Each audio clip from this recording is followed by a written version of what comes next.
So, this one, Beamed, is a novel. It was going to come out with Planet Bizarro Press. I think they folded just before it was going to come out. So then it got picked up by 13 Days Publishing, which has just folded. Which means it's now in my possession and I just need to republish it myself, self-publish it, which I will do probably by the time this video is out. But it's on my endless list of things that I need to do as a creative. And that is, you know, you write your own books. I designed the cover myself, which I might need to redesign again because people thought it was about gay aliens. Fair play to them. It's actually one of the few things I've done that is not gay in the slightest. Pick it up anyway, even though it doesn't have that going for it. Let me read you the blurb, and then I'll remember what it's about. Anyone who knows a beamed individual has one of two missions: ease the pain or get out of the way. In an alternate future, colourful beams fall from the sky at random and afflict their targets with 6 months of intense, unexplained suffering. Science has no answers, medicine makes it worse. Once you're marked, you're marked. Ali, a young civil engineer, is struck on her way home from work. Emilia, a conceptual art student, wants to help the beamed, but only if it helped her first.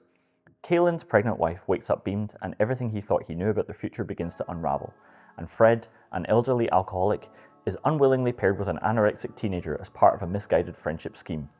At a support group for the beamed, their lives crash together. What follows is a darkly comic, deeply human story about pain, absurdity, and the fragile connections we form when nothing else makes sense. So, I really like in stories when they have a central metaphor or symbol that is almost like something we experience in life, but is just 1 degree off. The best example I can think of that you might already know of is the film It Follows, which is about like a sexually transmitted supernatural entity that possesses different people and just follows you and wants to attack and kill you.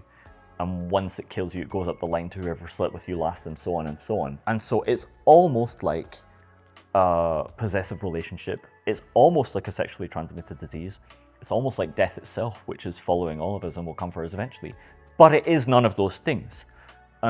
Similarly in Beamed, the 6 months of suffering was directly inspired by how I felt after my dad died. He had a heart attack. It was like, Dad is alive and fine. Next day, Dad is dead. It happened so instantly, for which I'm so thankful. My God, how glad I am if it was going to happen that it happened that way. But the shock of it on me was excruciating. And naturally, I think when your body is under that much pain, it seeks for a reason why it happened so it can avoid it happening again.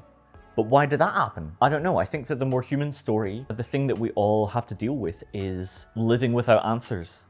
Living without answers and coping with things that happen to us in life that we did nothing to deserve but we still need to fix. So beams of colourful light fall out the sky and cause random bits of suffering. People's bones break and reseal. Ali opens her cat food and it's filled with bugs. She loses her hair. One character goes invisible. Just anything you can think of just randomly starts to affect people. When I was sending this out, one publisher rejected it for saying, interestingly, they said, if the beams only last for 6 months, who cares? Something like that, which interestingly is an argument made by people in the book. I had to change the blurb a bit, to be fair, because I made it sound like, oh no, sorry, it does say afflict their targets with 6 months of intense unexplained suffering. Not necessarily. It could last forever. It could be faster than that. That's explained in the book. Maybe I should change the blurb before I republish it. But it doesn't always happen for 6 months. But this is one of the things that people in the book say. They're like, oh, you'll be fine in 6 months, which is not true. The fact is these people need to live with suffering of a variety they don't know. They don't know the way in which they're going to suffer next. They do know that it will probably get worse. Not necessarily. But they have to live with this constant feeling that it might get worse and that they never know when it's going to end, which is a bit like grief, really. It feels like you never weren't grieving and you're never not going to be grieving. And living with that thought is unbearable.